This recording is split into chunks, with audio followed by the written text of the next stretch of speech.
درود به شما بینندگان عزیز. در استودیو برنامه نوبتی در امید با مریم دولت و امروز هموز در صحبت ما بانوی آمده است و امیدوار هستیم که از این صحبت برای شما نیز منفعت های خواهد بود.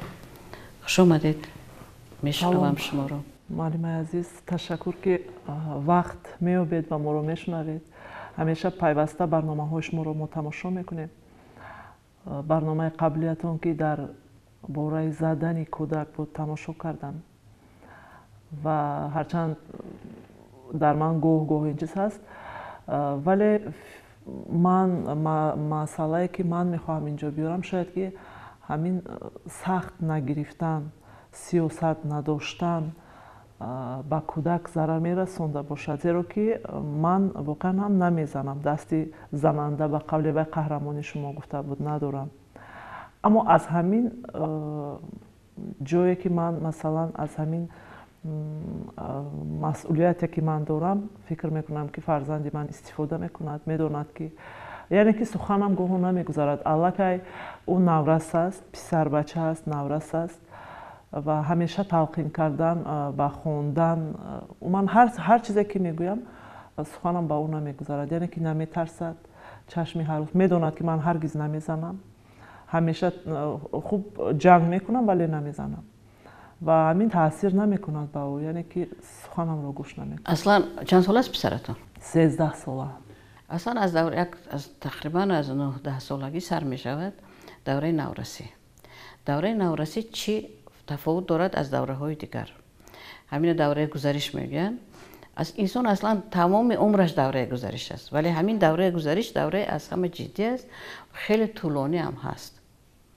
از همین 9-10 سالگی بعضا تا 25 سالگی دوام میکند، وابسته به شرایط زندگی، خاراکتر انسان ها، مناسبت عائله، مناسبت خود جمعیت، خیلی عامل‌ها هستند که تاثیر میرسانند. و در این دوره خیلی مهم است تاثیر پدر، خصوصا به پسر بچه. هر چیزی که میخواهید که به پسرتون بگویید باید با آواز مردانه گفته شود.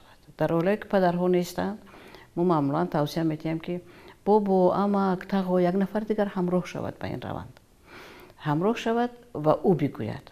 شرط نیست که مثلا همون مردی که باید بگوید هر روز در خانه باشد. هستن روز ما مشکلی زیاد داریم که مردای ما مهاجر هستند. خوش مردای کارمند خانه در تاجیکستان در وطن بودگی هم میشه که سفر خدمتی دارن، میتوشن که سیرکار هستن، سر میرود نیم شب میبرد بچه‌ش نمیبینن. این خیلی حالت ها هستن عائله هایی که مردای هستن که 2 همسر دارند. خیلی پنهان نیست دیگر و این مرد نمیتواند یک بار همیشه در بر فرزندش باشد، ولی در حالت های مهم بودنش لازم است. همه چیزهای دستورهای جدی پرینسیپالی که هستند آنها باید از جانب پدر صدا بدهند. چرا؟ زیرا در همین دوره پسر بچه خود را مرد احساس میکند و وقتی که با او مادرش صحبت میکند، حتی مادر وقتی با صدا بلند میکند، خدای نکرده با مادر باشد که دشنام کند، از اون بدتر مادر که دست بردارد به سر این پسر بچه، شما عزت نفس مردانه پسر بچه رو میشکنید.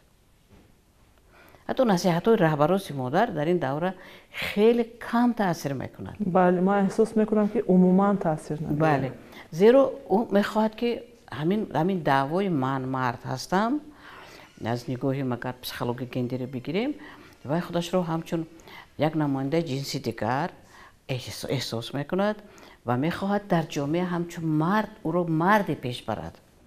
یک چیز دیگر معلومه، من با در یک جای زندگی میکنم که تاثیر دیگران هم هست و مثلا تربیه فرزندی من. گویا سرزنش میشنم که شما از کودکی مثلا کودک نزدید، تهدید نکردید، با همین خاطر الکی کودک شما مثلا از تربیه بیرون شده است، یعنی که گوش نمیکنه. اصلا هیچ گونه تهدید و هیچ گونه زدن انا در همین دوره دیگر تاثیر ندارن. شما بچه 13 ساله زدن نمیتونید دیگه، زورتون نمیرسد. اگر شما در کودکی زده باشید، عذر میگوید که دیگه نمیتونید زدن.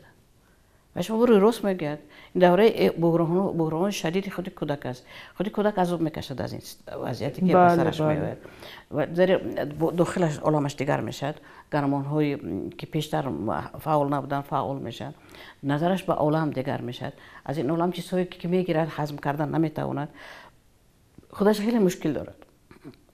غیر از این در این دوره باز هم یک چیز دیگر هم در مغز فرزندان در دوره نورسی ما رو کودک میبینیم و خودش رو آدم کلانسال حس میکنه. بله بله، من احساس میکنم که کودک نیست. وقتی که شما با همچون مادر هستید، شما از بالا هستید، با کودک مناسبت میکنید، شما رو تحقیر میکنید، خودتون نخواسته.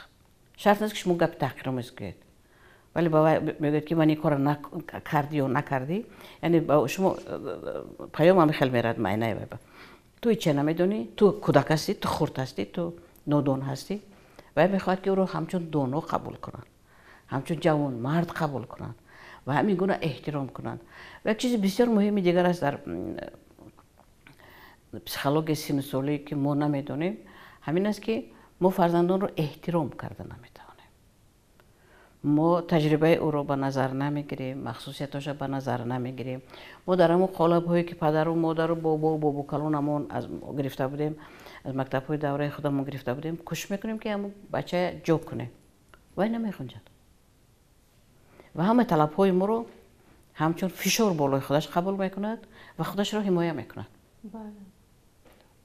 و از بس که قوی است، این دوره جوش خروش همه گرمان هاشوست و از شما خیلی قوی تر است در این دوره. شما کپتان گذراندن نتوانستن، یک چیز طبیعی است. در این دوره لازم است که یک نفری که برای او معتبر است. مادر در این دوره متاسفانه معتبر بودن نمیتواند، ولی این معنی ندارد که پسرتان شما دوست نمیدارد. نه، من احساس نمیکنم که او دوست نمیدارد. ولی دوست میدارد، ولی احترام میخواهد. شما اصول های احترام رو به فرزندتان بیاموزید. یک چیز عادی است که از اینترنت میتوانید بینید. از روی سن سالش بینید که مثلا از روی موچلش چه خصلت ها دارد، بیاموزید فرزندتان. ببینید که از روی مثلا کودکای ایندیگو همین گونه یک بایست اصطلاح هست، چه گونه خصلت ها دارن، اینها رو بیاموزید. میتوانید از بینید از روی مزاج بینید که مثلا فلگماتیک است، سانگوینیک است، ملانخولیک است، خالریک است. اینا برای خودتون معین کنید. میتوانید نزد یک روانشناس کودک برید. کودک برید، نه برای معالجه، که من میخوام که تو آموزم، از بس که دانشجو من نمیرسه، شما روی راست گفت کاری که نمیتوانید. این احترام است. احترام اون نیست که من گویم که من از تو زور هستم، تو باید در زیر اطاعت من هستی. باشه. احترام اون است که میگه که همون قدر که تو نمیدونی منم نمیدونم.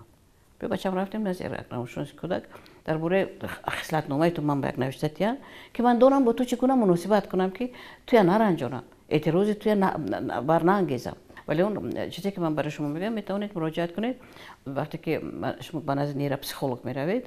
اونا اصولهای دیگر دارن، اونا تست میگذارونن، میسنجن، مشق‌های مخصوص دارن، توسط اون معین میکنن که معنی کودک درجه رشدش چخیل است، خاراکترش چخیل است، چگونه مناسبت با او مناسب تر است و در کدام حالت مثلا چگونه او میتواند رفتار کند که شما نترسید، نگویید که انا بچه من بی‌ادب است یا من رنجاند یا یکم چیز دیگر. شما باید دونید مثلا همین پیاله‌چه برای که استفاده برید باید دونید که در درون حرارت درون آبی درون پیاله باید دونید که اون رو نوشید یا ننوشید. اینقدر چیزهای ساده رو ما می‌آموزیم، ولی مرکب‌ترین آفریده خداوند، آفریده طبیعت انسان رو نمی‌آموزیم. گمان میکنیم که ما درباره همه چی میدونیم. ما هیچ چیز رو درباره همدیگر معمولا نمیدونیم، اگر داریم خیلی کم میدونیم. خب مثلا درباره پسرتون شما چی میدونید؟ چی گفته میتونید؟ چرا دوست میدارد؟ خب ساعت ها، اگر شاید که ساعت ها بگویم کمی میکند، فکر میکنم که میدونم همه چی رو، اما گوه احساس میکنم وقتی که تلفنش رو مثلا نظارت میکنم پنهانی، وقتی که سخنهایش رو گوش میکنم بازم فکر میکنم که هنوزم نمیشناسم پسرم رو. و چیزی که بسیارتر مرا نگران کرده است، در سال نوی تحصیل سر شد، الکی سال نوی تحصیل چند هفته شد کودکان به درس میروند، عموما به خواندن میل نداره تماما. این دوره همون دوره بحرانی است و یکی از نشانه‌هاش همین است. حتی ما مکتب رو عوض کردیم به خاطر که مکتب بردیم که یک کمی اونجا مثلا سخت‌تر می‌قپن، اما فکر میکنم که برعکس این من تماما بازم کاری ما رو دشوارتر کرد. قبل از این است که این دوره قالب شکنی بچه هاست. اینو در داخل نظام مکتب نمیخوان گنجیدن. در داخل قالب‌های قاعده خانه پیشینه، قاعده و پیشینه که اینو تا اندازه رعایت میکردن، اونها رعایت کردن نمیخوان و پسر شما هر روز دیگر میشود. بله. و برای که شما این را پیگیری کرده توانید باید دانشجو معین داشته باشید. خود من. بله، خود شما باید داشته باشید. این یک و چیزی مهم دیگر اهل خانواده‌تون است. شما در مسئله تربیت فرزندتون باید 100% هم فکر باشید. گاه ما هم فکر نیستیم. وقتی که من مثلا با پدرشون شما در یک صحبتتون گفته بودید با کدام یک از قهرمان‌ها که بیشتر با زبان مرد باید برسونید، من شنیده بودم، گوش کرده بودم. وقتی که با پدرش مثلا من میگویم میگه ای بی خودت است. اون پدر از کتف خودش بار میکرد. بله بله. و این کار نادرست است. متاسفانه اکثر پدرها در جامعه ما یک چیزای بسیار عجیبن که من بعضا برای این چیزا وقت اهمیت میدم خودم خیلی ناراحت میشوم و با حیرت میگم که چیز عادی رو مردم نمیبینن. مثلا یک کمیته داریم ما، کمیته کار با زنان و عائله نزد حکومت جمهوری تاجیکستان. یعنی زن و عائله یک چیز است. کو مرد. این همین نام همین کمیته نشان دهنده مفکوره یک طرفه ماست. بله. و همه خیلی آدمان فکر میکنن که در هر صورت که و تربیت فقط مسئله وظیفه زن است، وظیفه مادر است. نه. اگر همین خیلی می بود مورم شاید خداوند چون کرم لای خوراک می آفرید که جنس نمی داشته. ولی ما انسان هستیم و ما انسان رو تربیت میکنیم. هر یک انسان از دو قسمت عبارت است. خواه زن باشد خواه مرد. بخش زنانه دارد، بخش مردانه دارد. و هر دو قسمی او از دو طرف محبت و مهربانی و توجه و تربیت و کمک میخواهند برای پوره شدن، برای به کمال رسیدن. ولی وقتی که انسان در جسم مرد تولد شد، همچون مرد خودش رو به جامعه پیشنهاد میکند، همچون مرد خودش احساس کردن میخواهد، با او خواه نخواه انا در همین دوره مشکلش مرد لازم است که در برش باشد. وظیفه مادر همون مهربانی، همون غمخوری درون خانه است. مثلا برای پسر شما حضور شما چه کار کرده میتونه؟ لباس تازه، خوراک گرم، خانه براش موافق. البته خودش باید کمک کند. البته این معنی ندارد که شما کنیزی وای باشد. بله بله. ولی هم بخشای مادرانه مثلا اگر بیمار باشد هم چیکار کردی بچه‌م من این براتون دارو این چیزا هستم. ولی کارهای دیگری که به جامعه وارد کردن فرزند، کارهای اجتماعی، این کار پدر است. ساختن مناسبت‌ها در مکتب، در کوچه، با جورها باید زیر راهنمایی پدر باشد. حتی ساختن مناسبت با مادر باید زیر راهنمایی پدر باشد. پدران هستن که در ما شاید کمترن، در جای دیگر بسیار هستن میگن که وقتی که فرزندان نسبت مادر به احترام میکنن میگن که با همسر من خیلی کپ نزن. من این زن از خانه پدر و مادرش گرفته آوردم و من کفیل شدم که هیچ کس نمیرنجانم. من به تو هم تو دوست می‌دارم، پسر من هستی، به تو هم اجازه نمیدم که همسر من رنجانی. این عباره بسیار عجیب است. یا که میشنن میفهمونن که در علاهدگی به اشتراک مادر که پسرم من با مادرم چگونه مناسبت دارم. اگر مناسبتش بد باشد میتونه بگه که من خیلی پشیمان هستم، من مادرم رنجاندم و امروز مادر من شاید دیگر در سرم نیست، یا که من دور هستم، مادر من در جای دیگر زندگی میکنه، من دیگر مهربانی ها کردن نمیتونم، مادرم پیر شد و من پشیمان هستم. بیا کار میکنیم که مادر توی همسر من سالم تر باشد، عمرش درست‌تر باشد، بیمار نشود. این از مهربانی من تو بس است. تو مرد خاندان هستی و مرد خاندان باید زنها رو حمایت کند، نرنجاند. و این چیز باید از زبان مرد پدر صدا بدهد، از زبان پدر صدا بدهد. شما وظیفه شما امروز اساساً بیشتر اون است که با شوهرتون، با پدر پسرتون با یک فکری عمومی بیاید، استراتژیتون، تاکتیکتون در مسئله تربیت کاملا یخیله باشد. حتی اگر با همدیگر راضی هم نباشید در حضور کودک این چیزا نمیگید. تو میتونید مثلا شما بچه‌تون جنگ کردید، اگر پدرش همونجا باشه در اونجا نمیگه که گام نزن بهوده کودک نرنجان.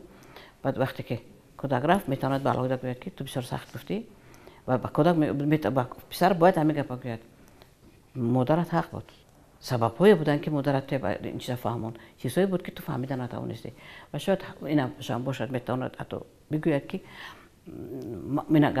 من میگفتم من سرکار هستم، من نفهمیدم که کار به این حد است، ولی مادرت حق است. و در حالی که پدرش هم اگر که جنگ کند به نظر شما سخت گیری کند، شما باید به پسرتون بگید که وای پدر است، از مهربانی گفت، از غمخواری گفت، از اون گفت که وای آینده درباره آینده تو فکر زیاد دارد، میخواد که تو بچه موفق باشی، خوشبخت باشی. حتی اگر که روزی هم نباشد، حتی اصول تربیه همدیگری برای شما معقول نباشد. کودک باید همیشه باور داشته باشد که پدر و مادرش یک جای هستند. در بین شما وقتی که شما بین شما فکرتون یخیلا نیست، در این ترقشی که در بین فکر پیدا میشد دستش دراز میکند و از خودش از در اینجا چیزی که برای خودش راحت تر است، معرفت نمیشناسد ولی راحت میشناسد، همون انتخاب میکند و همون اصول استفاده میبرد. در مسئله توجهش به آموزش معلومه چی باید کنم که خودش بگفتنی من خودش بگفتنی شما نمیشود. اینجا یکمش اینم همون اسیانی زیدی مکتبی دارد و همه فرزندا این اسیان ندارند و همه فرزندا در شکل گوناگون ظاهر میکنند، ولی شکل معمول ترینش همین است. و اینجا مشکل شاید مشکل مکتب باشد. اگر شما انیخ کنید که کدام فنها رو دوست می‌دارد کدام فنها رو نه، نسبت همه فنها به توجه است. بله، نسبت همه فنها به توجه است. تکنیک، تکنولوژی، تلفن، کامپیوتر، همیشه توجهش به تلفن است. با بازی ها تلفن بازی است یا تلفن را تعمیر کردن، برنامه رو آموختن، بازی های اینترنتی. شما در حضور بچه‌تون تلفن خودتون بسیار استفاده می‌برید؟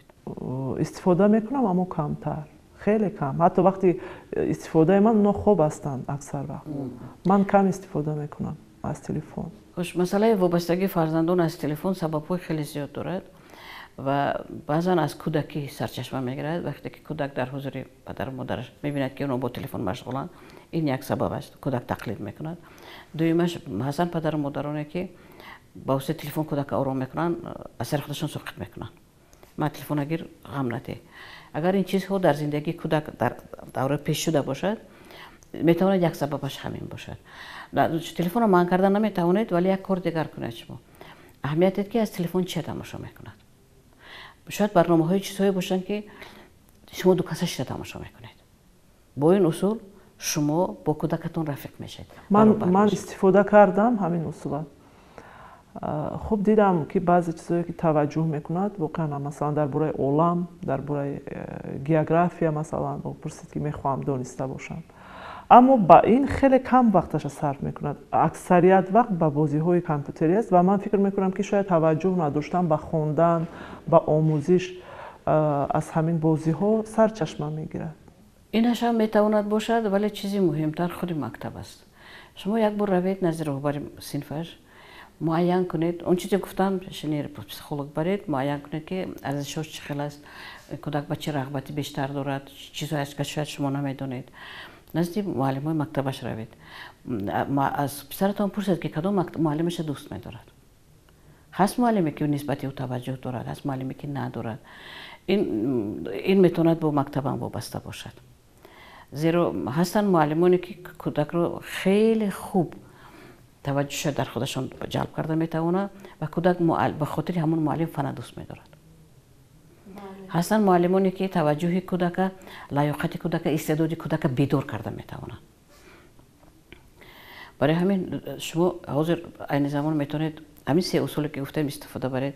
یکمش با شوهرتون مصلحت کنید، چیز اساسی ترین این است. دویمش نزد پسیکولوگ برید و سومش مکتب بیاموزید. خوش اون چیزی که گفتم در تلفن کوشش کنید که احترام فرزند رو بعضی اصولهاشو براتون میگم که همین چیز نسبت او ظاهر کنید، نسبت او طرز رفتار کنید که نسبت پدرتون رفتار میکنید و باید این حس کند. شاید من گاه احترامم از حد میگذرد. من همین با همین سوال اومدم که انا همین احترام از ارکه کردن فرق داره. نه ارکه نیست، اما فکر میکنم که انا همین احترامی من رو او استفاده میکنه. نه شما احترام معنای از بین بردن انتظام رو ندارد. احترام وقتی که پسرتون میگه که من فلان چیز رو پوشیدن نمیخواهم، سببش رو پرسید. نگوید که من گفتم همین نمیپوشی، من گفتم همین کارو میکنی. گوید که چرا نمیخوای پسرم؟ فهمون. شاید همون پایافزال در پشت تنگ است، شاید از دهن ماند است، شاید در صنفشون هیچ کس نمیپوشد. سببش نمیدونیم که انیخ کنید. چرا نمیخوای؟ تنها بعد این قرارتون نبرید. اگر مثلا یک چیز قیمت میخواد، این زمان شما مبلغ شاید ندارید یا وقت بزرگی ندارید. یک پسرم من این کارو برای تو میکنم. یک شرط داره. شرط همین که من امروز نمیخوام، نمیتونم فلان روز، همون وقت میشود که به عوض این فلان کار رو کردن لازم. شما میتونید با پسرتون نشسته یک تا شرطنامه بندید، به تنهایی نه با شوهرتون. در شرطنامه وظیفه های شما، وظیفه های او باید نوشته شود. مثلا شما فلان کارو میکنید به عوض این کارو میکنید، شما فلان کارو میکنید به عوضش این کارو میکنید. سه کس میشینید، سه کس شرطنامه میبندید. در زیر شرطنامه امضا میکنید. شرطنامه در دیوار زده میمونید. بچه‌های ایندیگو بسیار بچه‌های شرطنامه‌ای هستند. اگر با اونها شرطنامه بندید و شرط خودتون ویران نکنید، یکم شده. اونها رو در داخل شرطنامه نگاه داشتن آسان است. ولی اگر که دهنکی گویید که فلان کارو میکنم ولی نکردید، شما یک بار شرط ویران کردید، دو بار دیگه بچه شما میتواند بخشد. دفعه سوم میگه که باورش میبره، تمام میشه، از اخلاصش میگرده، دیگه شرطنامه ویم رعایت نمیکنه. برای همین به این چیزا اهمیت دادن لازم. کوشش کنید این توصیه ها رو اجرا کنید و گمان میکنم که تا اندازه کارتون سبک میشد. خوش یک چیز دیگر، محبت و مهربانی که شما این دوره به پسرتون میدید در 25 سالگیش برمیگردد. حالا انتظار باشید. سلامت باشید. تشکر. کوشش میکنیم یک در انجام صحبت یک مسئله شاید کوتاهی دیگر باشد که امروز میخوام بگویم. سازش بین فرزندان، مثلا با خواهرچش پیوسته مناقشه داره. مناقشه جدی نه، اما شوخی با شوخی همیشه کوشش میکند که به عصبی همون کودک رسه.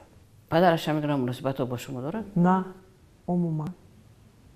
اون مثلا با مهربانیش کودک میرنجونه. کودک میرنجونه. شما اینو یک بار خودتون کوشش کردید فهمید که این درست نیست؟ صدها بار. خود نمیکنه. نه همیشه بازم میبینم که تکرار میشود. اینم باید پدرش سن سالشون زیادتر است. مثلا یا دیگر نمیفهمن، یک تاش 13 ساله، مثلا یک تاش 5 ساله خواهرچش.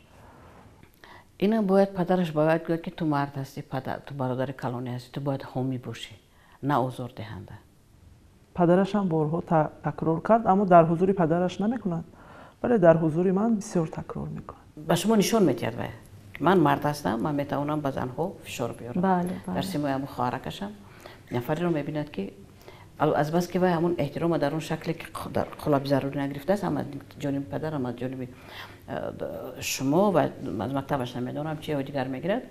و این هم یک اصول است، خودنمایشی همین سن ساله که من مرد هستم، من میتونم.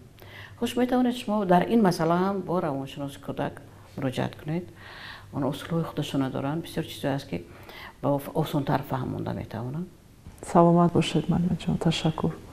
برنامه ما در اینجا به انجام رسید بینندگان عزیز و امیدوار هستم که همه آنهایی که فرزند دارند و فرزند نورس دارند از این برنامه چیزی برای خودشان گرفتند. نسبت فرزنداتون با توجه باشید، احتیاطکار باشید، احترام آنها را رعایت کنید در اون شکلی که ضرور است. و من امیدوارم که این توصیه ها به شما هم کمک میکنند و شما فرزندان خوب و خوشبخت و سعادتمند به پایان میرسونید. آباد باشید تا صحبت آینده.